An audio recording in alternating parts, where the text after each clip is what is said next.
Hello, everyone in the United States, Israel, Palestine, and other places in the world. I am Lenny Grob, a Vice President of Partners for Progressive Israel.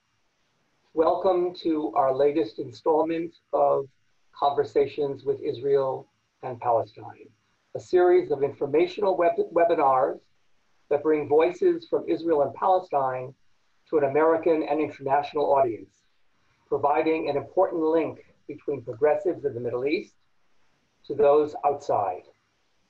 Before I hand it over to today's discussion moderator, let me note that Partners for Progressive Israel is an American not-for-profit organization dedicated to the achievement of a durable and just peace between Israel and its neighbors, and believes in the need to ensure civil rights, equality, and social justice for all of Israel's inhabitants. Partners seeks to deepen Americans' understanding of Israel's complexities so that they can better advocate for a progressive Israeli future. We're glad to be bringing this webinar to all of you for free. If you like it and want more programming like this, please visit our website at progressiveisrael.org and consider making a contribution. Now let me introduce our moderator for today. Amir Tibon is an award-winning Israeli journalist who is currently the Washington, D.C. correspondent for Haaretz newspaper. He covers the U.S.-Israel relationship, the Middle East peace process, and the American Jewish community. His reporting on Israel and the Middle East has appeared in The Atlantic, Foreign Affairs, Political Magazine, The New Yorker, Tablet Magazine, and other leading U.S. publications. His first book, a biography of Palestinian President Mahmoud Abbas, was published in 2017. Amir served in the IDF Intelligence Corps and holds a BA in history from Israel's Open University. Take it away, Amir. Okay, hello everyone. Here I'm in Washington, D.C. It's just after 12:30 p.m. Really nice summer day outside. And over in Israel, I think 7:30 p.m. With what I hear from my family back home, less of a pleasant day, but at least the heat is over, which is always good. Thanks to everyone who is joining us wherever you are right now. We're going to have a fascinating conversation today about the, in my opinion, most important issue that Israel is facing today, which is the question of the annexation of settlements in the West Bank. It's true that in recent days, maybe even I would say about a week and a half to two, this issue has received less media attention than before because we were already convinced that it was going to happen imminently at the beginning of July. And here we are exactly in the middle of July and it has not yet happened. And the Israeli media has somewhat lost interest, and there is a lot of other things going on right now in Israel and in the world. Of course, COVID being the #1 issue that's receiving coverage. But I think you will hear from our great panelists today, from Einat Ovadia and Granot, that this issue is not off the table at all. It's still relevant and alive, and it could still make a comeback. There is enough time between now and the November general election here in the United States for annexation to move forward. And there are key political players in America and in Israel who have an interest to revive it. So I think it's still a very relevant, and I said personally believe it's the most important issue that as Israelis we have to discuss. What we're going to talk about today is not so much the, let's say, physical or technical details of annexation, which are fascinating issues by themselves, and we can devote a whole seminar to that. But more about the political discourse around it in Israel, the media conversation around it, and how annexation, which just a few years ago was a crazy fringe idea that even Netanyahu, the leader of the right wing, rejected and kind of pushed aside, suddenly became a mainstream idea in Israel, an idea that is pushed for and embraced by the entire leadership of the right wing, including Netanyahu, who, like I said a few years ago, didn't even dream about doing this, and is even being normalized and quietly accepted by parts of the secular, moderate center in Israel. How did this happen? How did an idea that was considered completely bonkers, I would say even 4 years ago, is now on the cusp of happening and is seen as a normal thing?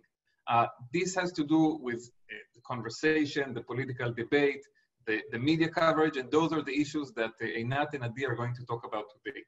I want to quickly introduce Einat and Adi, and then I will add a few sentences a bit from my perspective, being a reporter here in Washington right now, on where the annexation issue is standing politically, and then we will open our debate. And yes, there will also be time for questions at the end.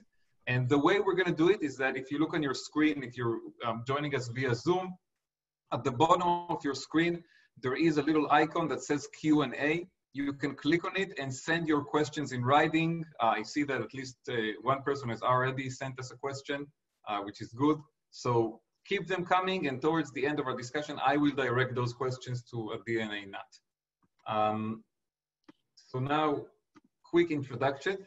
Einat Ovadia, Einat, you can wave, is the executive director of the new Israeli NGO, Zulat for Equality and Human Rights. One of the most interesting organizations to join the battle for a better Israel recently. For the past 10 years, Einat has served in various key positions in Israeli politics, in both the coalition and the opposition. And in the last 5 years, she was chief of staff to the former head of Meretz, member of Knesset Zehava Gal'on, and managed numerous political campaigns for left-wing candidates and lists in national and municipal elections. She also speaks and teaches Chinese, which I think is, a great quality for any person in the 21st century.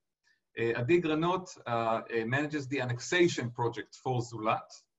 She graduated from Tel Aviv University interdisciplinary honors program in humanities and arts, and holds a master's in politics and communications from the London School of Economics. She's a former musician and spent 3 years in the singer-songwriter track at the Rimon School of Music in Israel, the best music school in Israel. And she writes and publishes regularly political songs and speaks in various frameworks about the relationship between music and politics, which by itself is a fascinating issue for another Zoom meeting. So you're going to hear a lot from Adi and Einat today. I'm going to add just a few sentences a bit about the politics of the moment here in Washington. The annexation issue, the deadline that was originally set for Israel to start moving on annexation was July 1st, as I said, exactly 2 weeks ago. And July 1st came and went and nothing happened, not in Israel, not in the United States.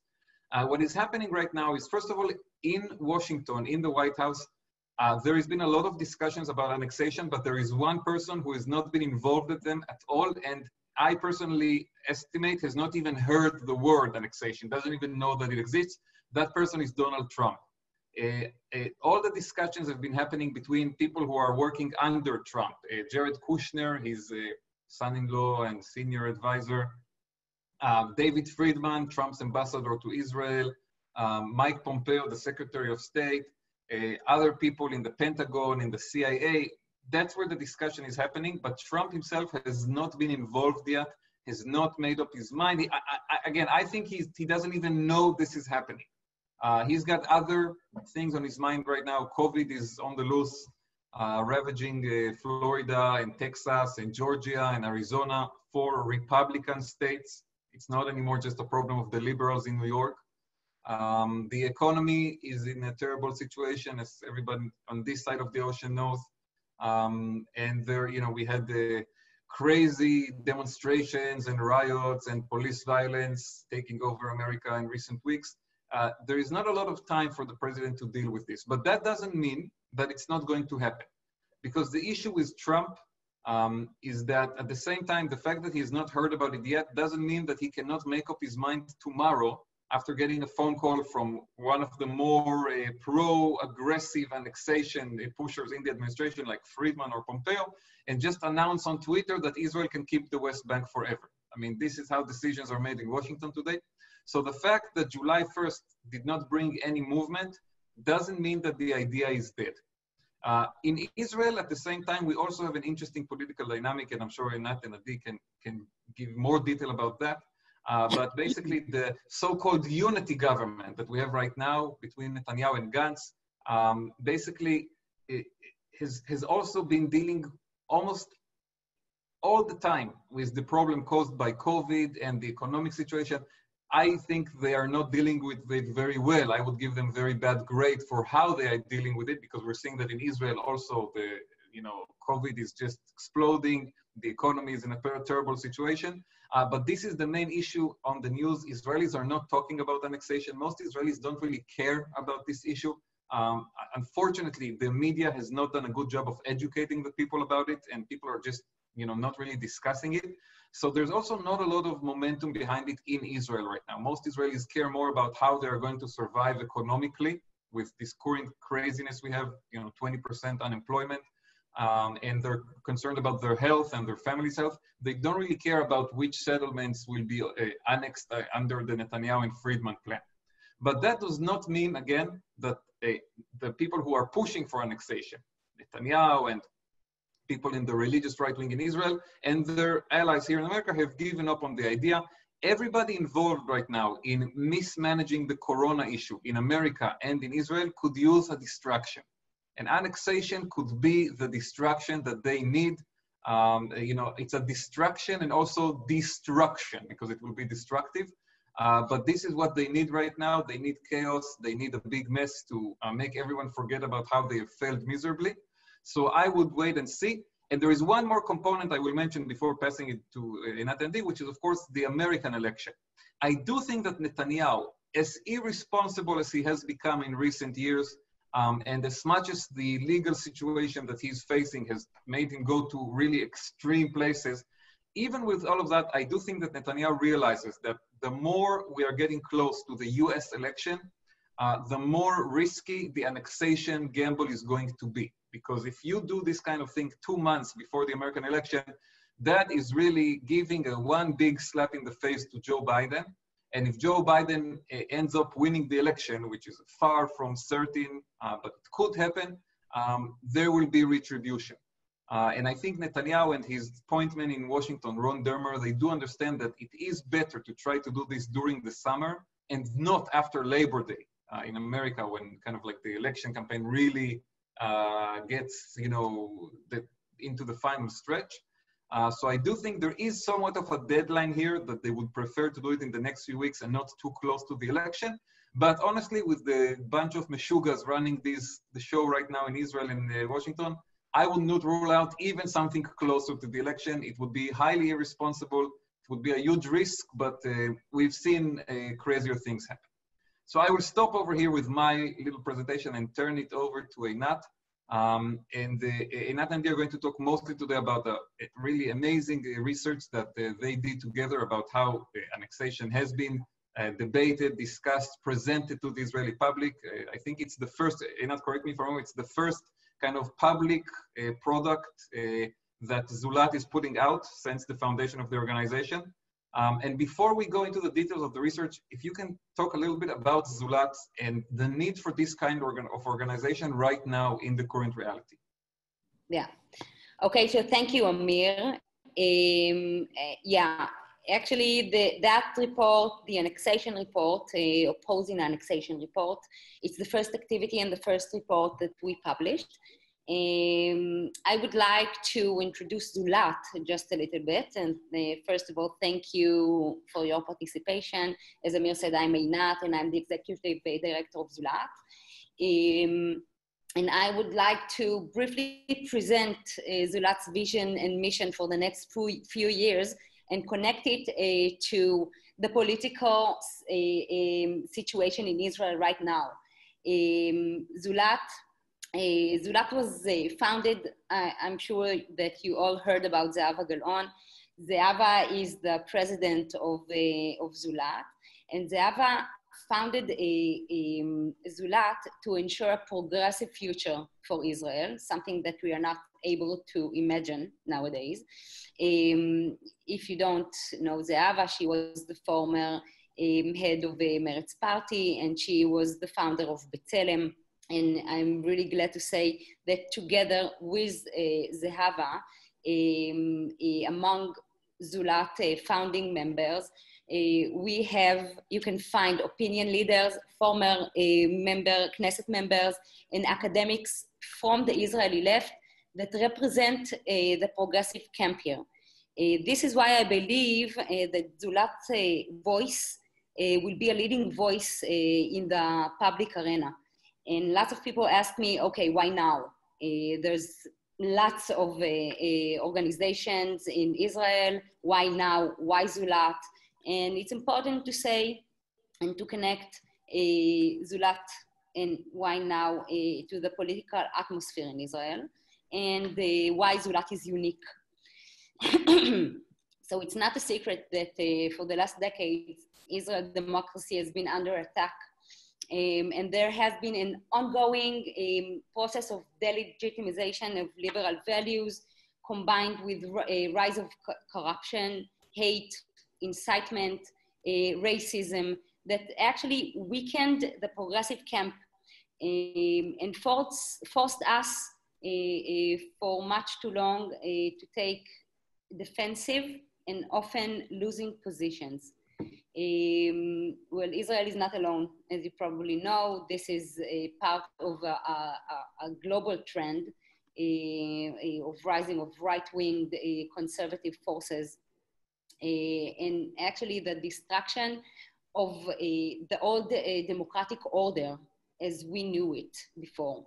We're talking about populist regimes like Bolsonaro in Brazil, Erdogan in Turkey, Putin, and of course Trump, and unfortunately Israel as well. Those regimes that promote and spread fake news, they praise corruption and hatred. They work against the citizens instead of protecting minorities and civil rights. So this is something that is happening right now in Israel. We can feel it happening every day, and it's the discourse is deteriorating. Only today, the Minister of משפטים, Amir Ohana.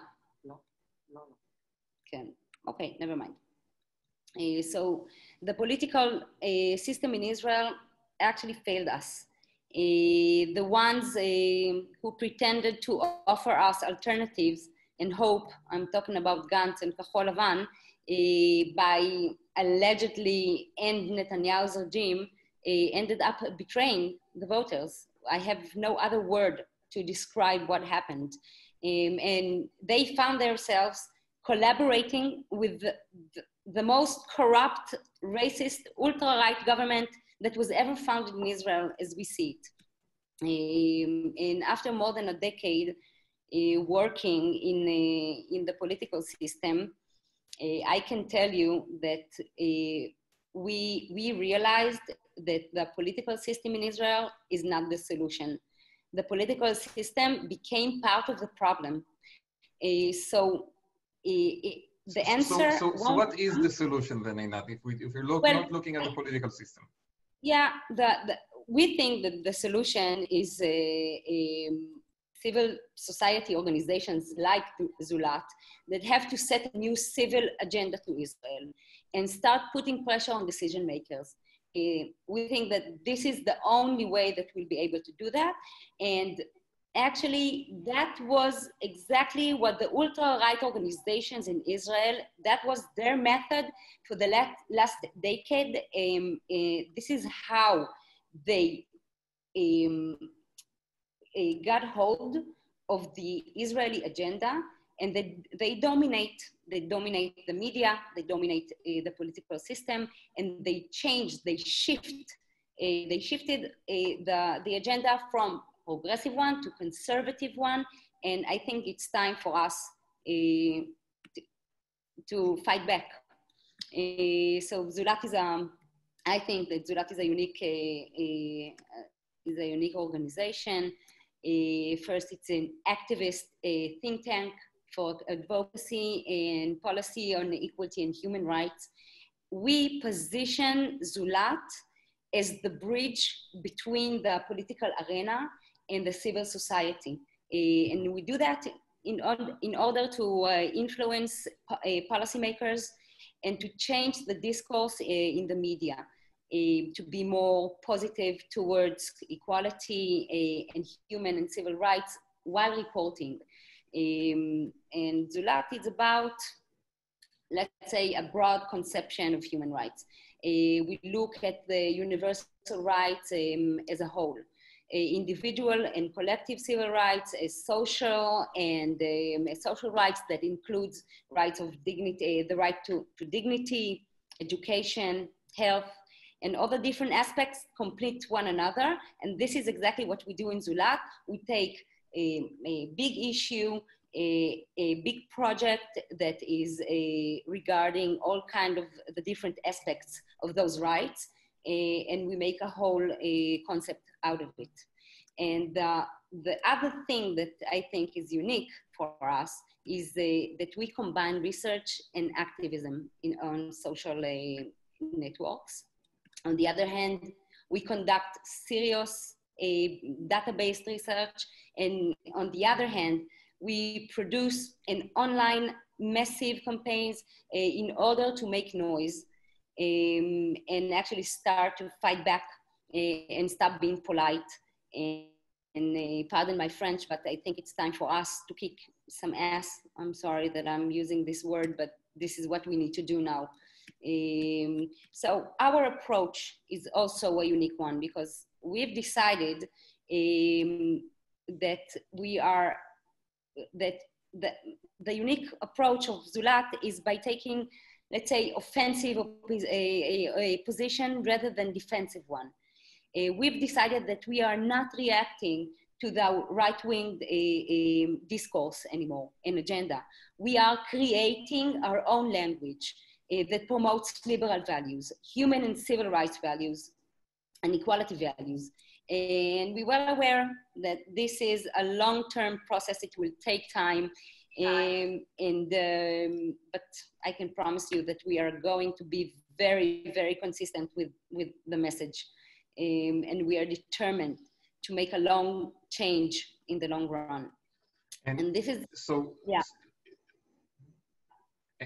And then specifically on the issue of annexation, I think you said this is the first project of those many kind of, long-term projects that your guys are taking on to push for change. This is the first one.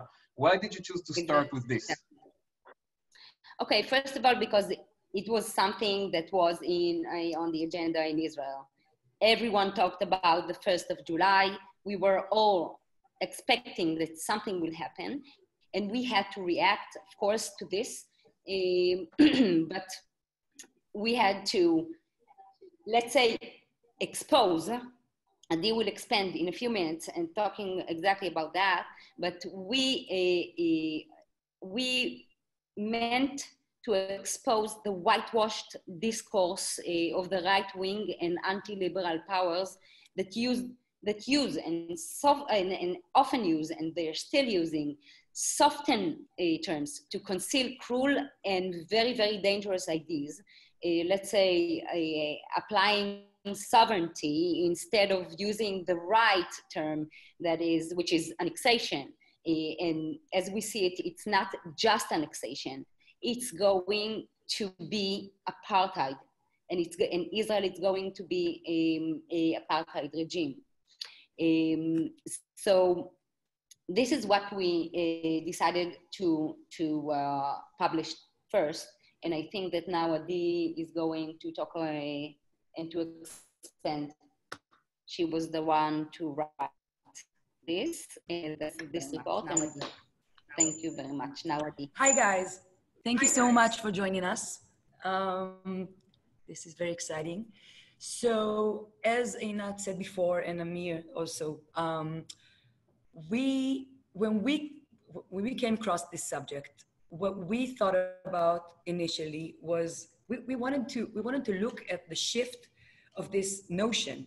We wanted to see the process that turned it from this marginal thing that only belonged to the far right extremist Youth Hill right wing in Israel, and somehow it penetrated the center of the discourse and it became mainstream. And as Einat put earlier, being adopted by Kahol Lavan, by Blue and White Party, which is considered to be center left. I mean, we can also discuss this.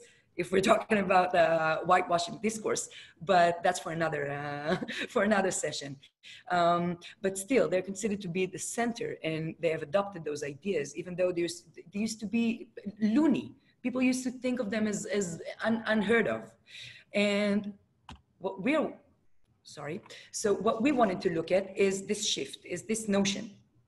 And we knew that a big part of it, a big part of what made it the way it is the way people talk about it. And we think that language and using certain terms has such a great impact on the way things are received by Israelis, especially Jewish Israelis that are going to be less affected by this, and we're going to talk about it soon. So we knew that the discourse laundromat was a big part of what allowed this shift. We knew that.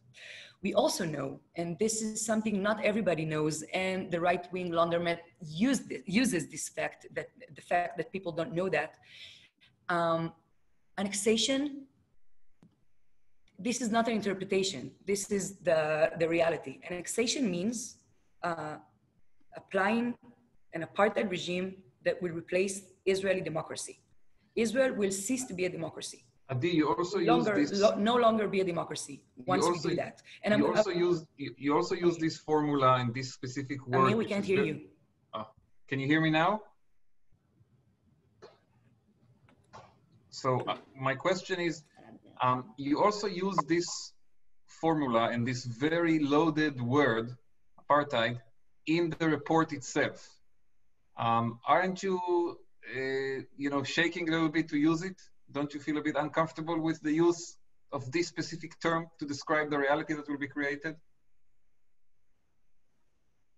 Well, you raise a great point. This is, and many people told us, are you going to say apartheid? I mean, are you sure? Isn't this something that's going to distance your readers from whatever you want to say? I mean, don't you want to say something that's a little bit softer? But more in the consensus.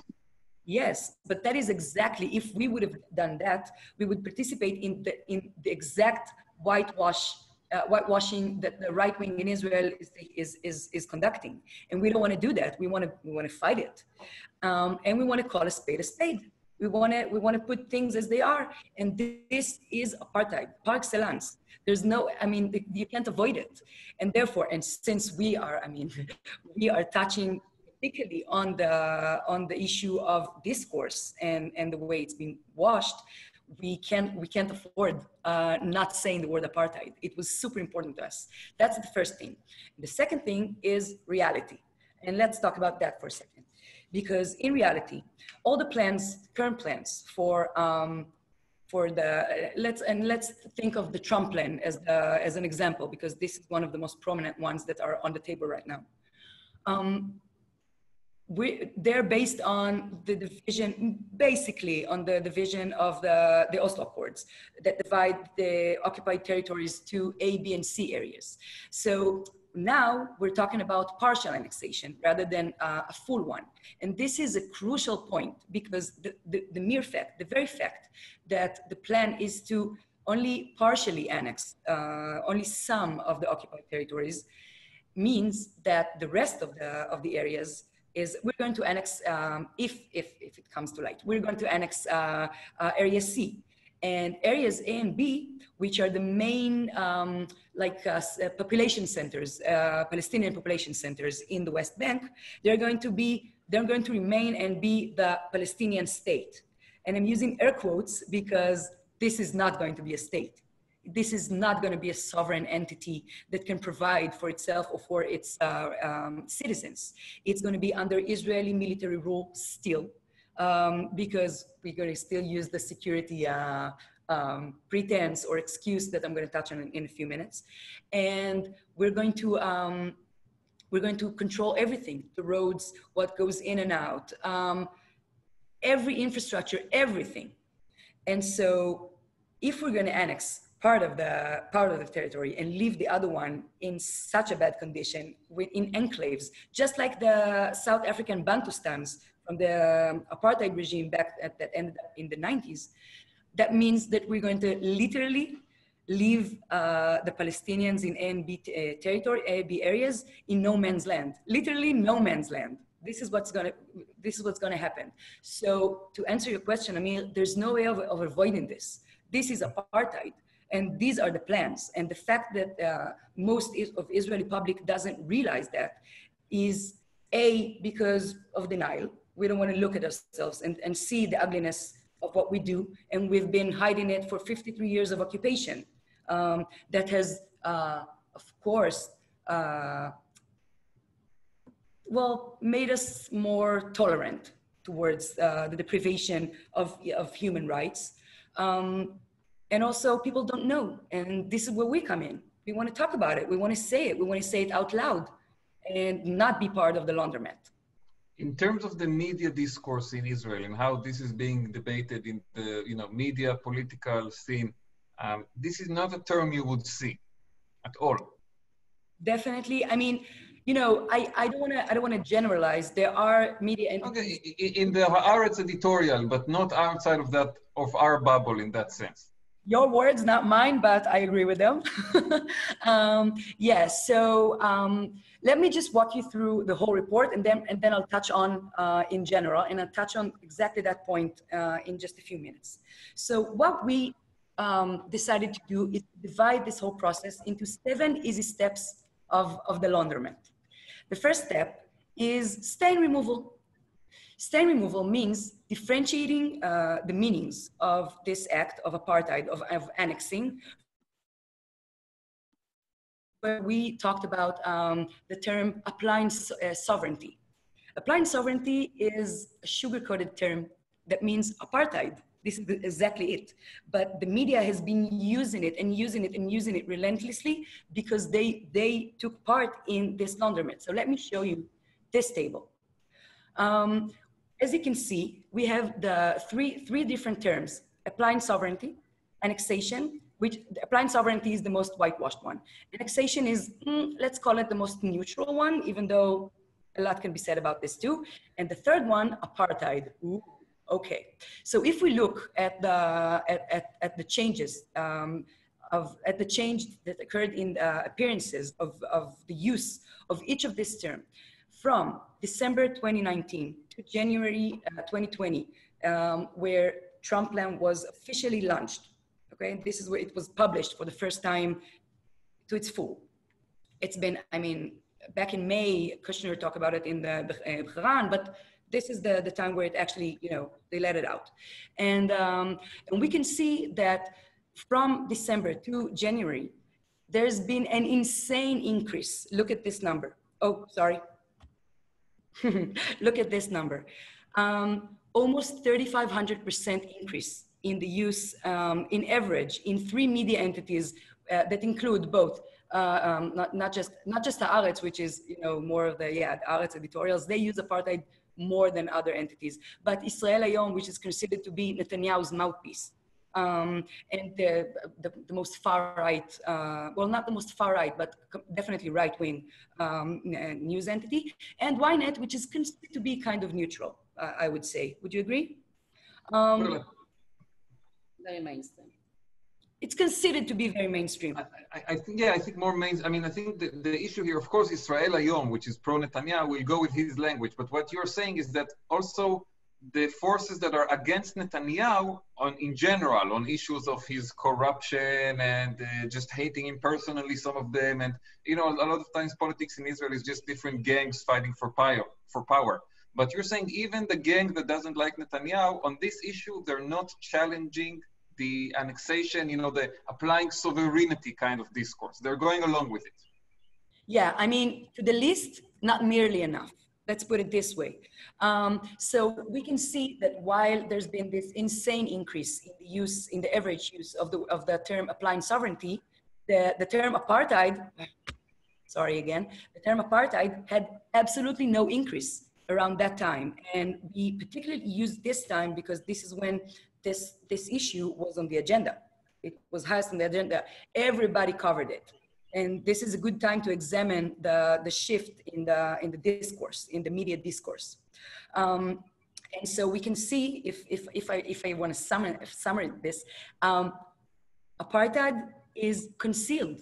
Even though this is the most accurate term to describe what is about to happen, all plans that are on the table right now, and particularly, primarily, Trump's plan, is talking about apartheid. And still, the media doesn't. They still use applying sovereignty. So this was the first use, the first stage, sorry, of the 7 stages of launderment. The second, okay. The second, rinsing, is about the shift, is about the conditions that allowed this notion, this crazy notion, to shift from margins to the center of discourse. And it has a lot to do with many different processes, political, social, discursive, of course. The third stage is sorting. And this is what I mentioned earlier about the differentiation that it is made all the time between full and partial annexation. And let me just point out that in any aspect that is with some importance, there's absolutely no difference between full and partial annexation. Even if we annex 1 square meter, Israel is still going to unify the regime, the military regime in the occupied territories and the democratic regime inside Israel proper. Once we annex, once we apply sovereignty, the same rule applies. And therefore, everything that takes place in the occupied territories, which has definitely and has had apartheid characteristics for 53 years, is going to be on me as an Israel citizen, which is, I mean, it's not just an official change. It's going to become the main principle, the founding principle of the Israeli state. And that's, and another thing about it is that Israel is going to lose all of its pretense, that it's been holding its pretense and, well, excuses, the security excuse in order to justify what we've been doing in the last 53 years in the territories, right? And once we're not going to be able to say that it's a temporary situation anymore, that is kind of forced on us by the reality. That's what you're saying here. Exactly. So this temporary situation is going to become A, more permanent, and B, way worse. We're going to leave the Palestinians, as I said earlier, in no man's land. Nobody's responsibility, no longer. And we've been ruling them for 53 years. This has its outcomes, yeah. And now we're going to just drop everything and say, yeah, you can live in your Bantustan. The masks are off. Yeah, exactly. The pretense is off. I'm moving on to the fourth stage, and the fourth stage, soaking. We wanted to actually address the part of the recipients, the audience, the Israeli public, and the ways in which we have been accustomed to getting bad news about the political stage in Israel and just accepting them. And this has a lot to do with a lot of things that Einat mentioned earlier. The corruption, the rising corruption, and the destruction of maybe all democratic entities and mechanisms that are keeping us safe. The media, the court, everything. And I think that the things that we are kind of indifferent towards right now, we weren't that indifferent towards 5 years ago, and not a decade ago, I mean, not at all. Now it just passes right through us, but we didn't used to be like that. And that's the fourth chapter of the stages. I'm moving on to the fifth one, bleaching. Here's where the media comes to play in this laundromat game, because bleaching is the role of the media. Once they just echo what the right-wing politicians keep saying and keep trying to push into our heads, and the media doesn't challenge it, but also echoes it. Well, I mean, it's supposed to be democracy's watchdog. It completely gave up its role in our democracy. And when I'm saying completely, once again, some entities, and of course not the mainstream, do talk about it and do use the right terms and do fight this launderment. But still, there's a big, I mean, as we can see, as you could see earlier in the table. And now I want to show you this graph. You know what? I'm going to focus on only Israel Hayom Which is the most widely circulated newspaper in the country today. Yeah, it's free. It's free. You don't have to pay for it. And once again, everybody addresses it as Netanyahu's mouthpiece. This is the thing about it. So, okay, as you can see, apartheid is way down in red, down here. Applying sovereignty is the blue line, and annexation is the yellow one. So we can see that in Israel Hayom, if we look at the end of 2019 and the beginning of 2020, which is what we talked about earlier with table, we can see that apartheid is, I mean, there's absolutely no change, while there's a surge, there's a crazy increase in the use of both laundered terms, annexation and applying sovereignty. And we can see that pushing forward and going to April, May, which was around the time where the coalition was formed, where the unity government of Netanyahu and Gantz, blue and white, head of blue and white, they negotiated. And everybody was talking about that. And this was way up on the agenda. So everybody talked about it. And the sovereignty, or the apartheid, as it needs to be called, was part of their agreement. It was part of what they agreed to do and part of their negotiations. So of course it was high on the agenda, and still you can see that Israel Hayom, the applying sovereignty use is even higher than the annexation one, which is, the neutral one. And that, in my eyes, that's very interesting to see, because the media has a major role in this, a major role, and we cannot You define the discussion like this. Exactly. And I mean, we call it the fourth branch, right? It's supposed to be the fourth branch. Where is that? I'm moving on to the sixth stage, and that is where most of you guys come in, America. So boiling is basically what Trump and his administration, well, not Trump, according to Amir, but everybody he put in charge of this, that's what they did. They saw that things are starting to bubble here, and they were like, opportunity. Okay, I can see that. And everybody's interests are aligned here. Trump's interests to be reelected, Netanyahu's interests, and all of his staff, and everybody, all the orchestrators of this plan, which is, it's insane. I've read it closely, and it actually describes apartheid. It describes exactly what I told you earlier, the division between A and B areas and C area, and leaving them as remote enclaves. This is exactly what the plan is all about. You can look at the maps. And of course, as Einat mentioned earlier, far-right forces are rising all over the world. And this is also a part of what shifted Israeli consciousness, towards less human rights-oriented perspective in that sense. Or conservative, yes. And the final stage, spinning. And this is where blue and white party and the center left comes into the picture. Because we've had, I'm sure you all know, we've had 3 elections in a year and a half, maybe even less. And this means that we've been on campaign mode for a year and a half. And we've seen all of their platforms and the way that they have been changing during that time.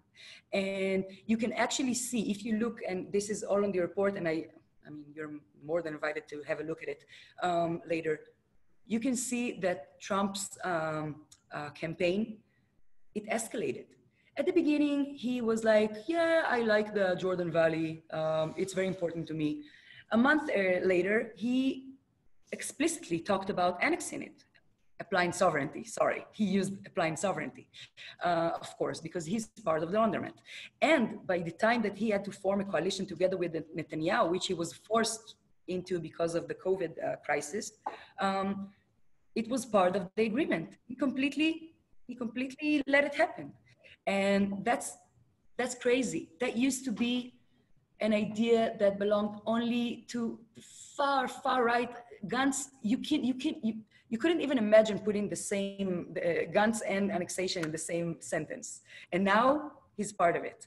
And I don't want to get into it right now. We don't have enough time, but I think this is a very, very important in terms of political aspect of this to look at.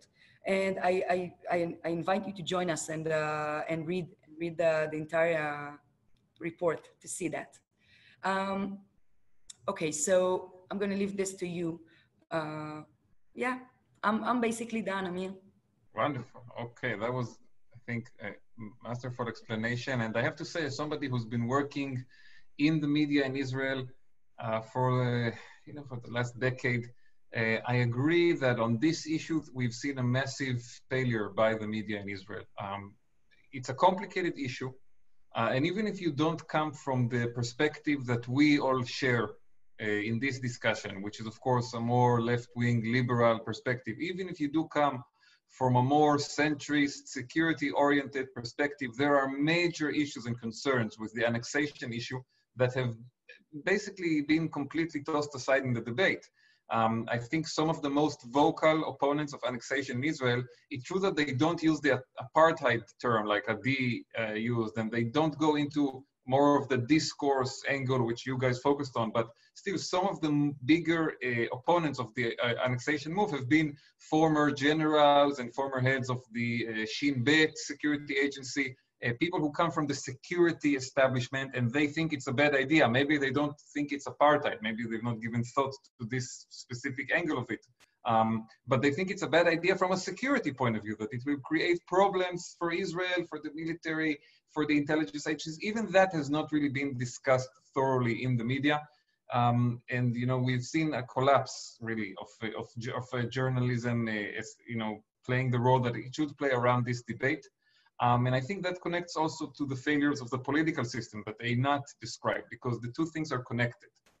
We have a media that is not really kind of putting the important things on the agenda, and that leads to a political system that is dealing with stupid things and not really focused on the issues that actually matter to Israelis. So I think we do have about, 10 minutes left, which is perfect time for some questions from participants. And as I said earlier, you can send us questions via the Q&A feature at the bottom of your screen if you're joining us via Zoom. So I have a question. First of all, this is it's connected to what we talked about, but it's a bit more broad. Einat, I'll give you this one first. Are Israelis discussing the issue of a one-state reality? What Peter Beinart mentioned in the recent article that has been creating a lot of discourse here in the United States, and the claim that what's going on in the West Bank is already apartheid today. Okay, great. I will answer that. I just want to add something very important regarding the discourse and its influence on the people and the audience in Israel. We had several polls in Israel that showed that there is, most of the Israelis are against annexation. They don't want it from various reasons, but they don't want annexation. But because of the discourse in the media that is actually echoing these whitewashed words and terms, all those people that are actually the majority, they don't feel the majority. They think they are minority. They think that there's a majority of people that are, they want annexation in Israel. This is something that I think it's a very, very, a big failure of the media in Israel that was supposed to echo the majority feelings in Israel, instead of echoing the right-wing terms and notions. And this is something that I wanted to say as part of the things that we are talking about, the media that is not. Yeah, it's we would call it here in America the silent majority. Exactly. That opposes annexation. Exactly. And then on the question about the one-state reality. Yeah. Okay, so we all read Peter Beinart article, and Well, I think there are some people that are talking about one state solution.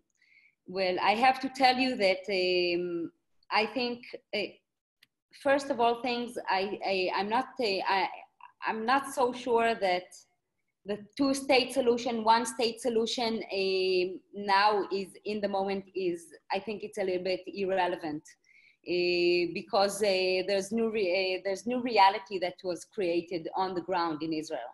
And actually, there's no strong political factor in Israel that is interesting in promoting a one-state solution, two-state solution. People are talking about one-state solution, but I think it's crazy that two peoples, that a river of blood is running between them, will live under the same rules and live together.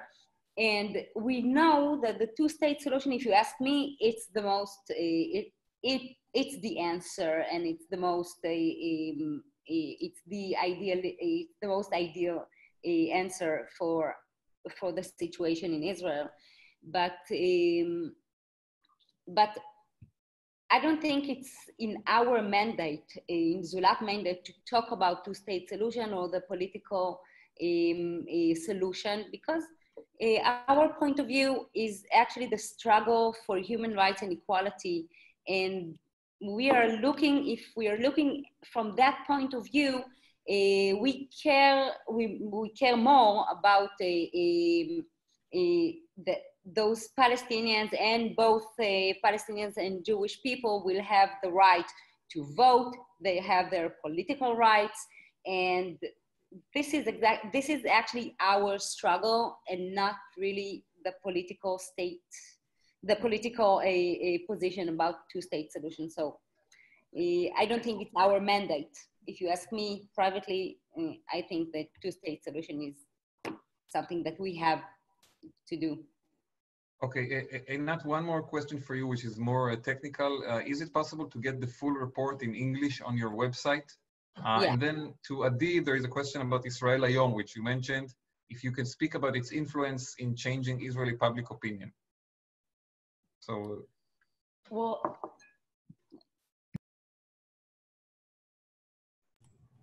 now I'm unmuted. Well, Israel Hayom is, I think that the most important thing about Israel Hayom has a lot to do with what Einat talked about earlier, just a couple of minutes ago. The fact that people themselves oppose annexation, but they feel like the rest of the country doesn't, is exactly the role of Israel Hayom. And that's exactly what they're doing, and that's exactly what it was built for.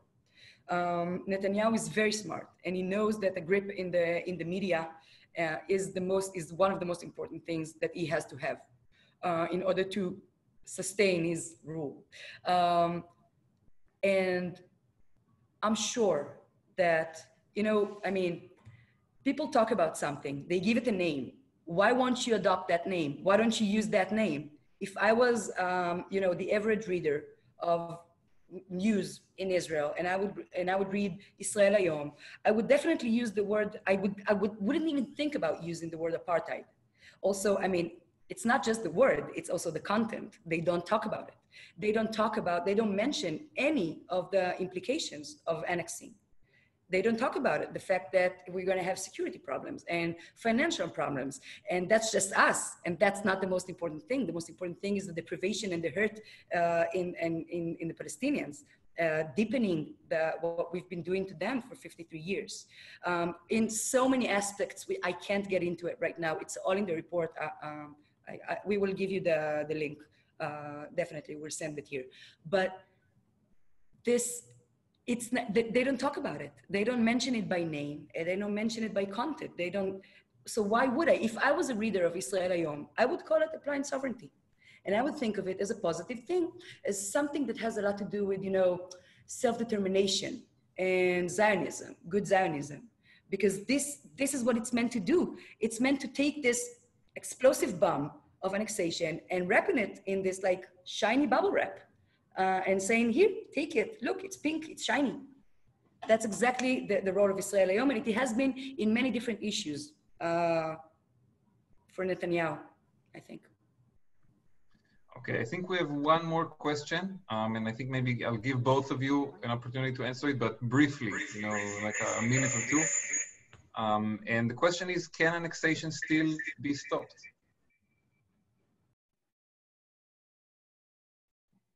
Sorry, we had technical problems. Yeah, Amir, we couldn't hear you. Can you? Okay, can you hear me now? Is it better right now? Yeah. So I said that we will take one last question and I will present it to both of you and give you a minute or two both to answer it before we wrap up. And that question is very simple. Can annexation still be stopped?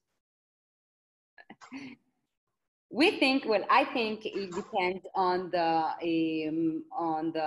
political powers and the political situation in the United States. I think that the democratic forces and the progressive forces in the United States need to put a lot of pressure on the political regime in the states and on Israel as well. They have to, I know that this is something that is happening right now.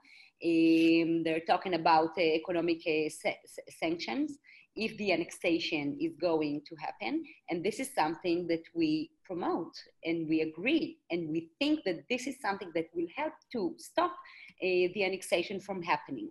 This is what I think. If it depends on what is happening in Israel, well, the civil society has to the organizations have to continue opposing annexation in every way that we can do, using massive campaigns in the media and networks, and we have to go out and protest, and we have to do everything that we can do. But I think that the big thing that will pressure Israel is the progressive forces in the United States. I agree. I completely agree with Einat. I would just like to add two things. First, we all have to be super educated about it. In order to resist something, we need to know it. And the fact that people don't know the facts and the actual ramifications of taking this super dangerous and far-reaching step it serves the right, it serves Netanyahu and everybody who wants to do it. And so we need to be more educated, even if it's not the most interesting thing for many people. Secondly, we need to watch the way we talk about it.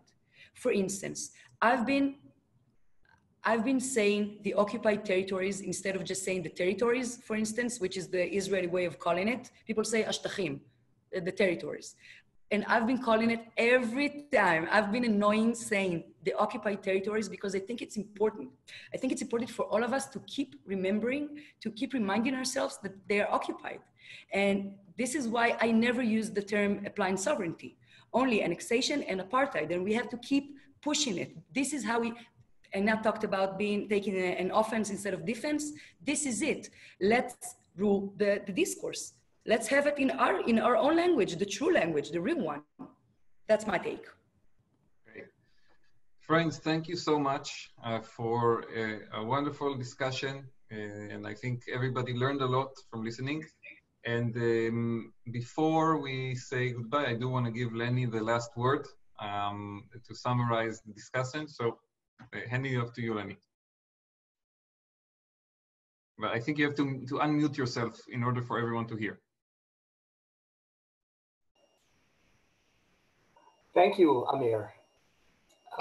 And thank you, Adi and Einat, for a wonderful presentation.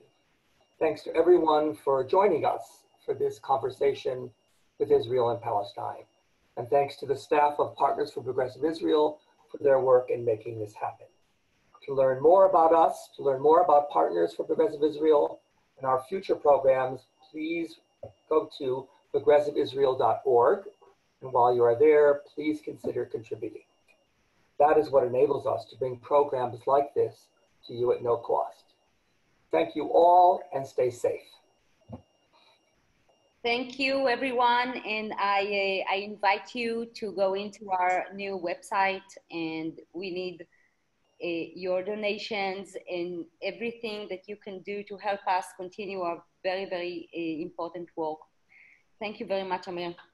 Thank you. Thank you, everyone. All right, have a great day. You too. Night for us.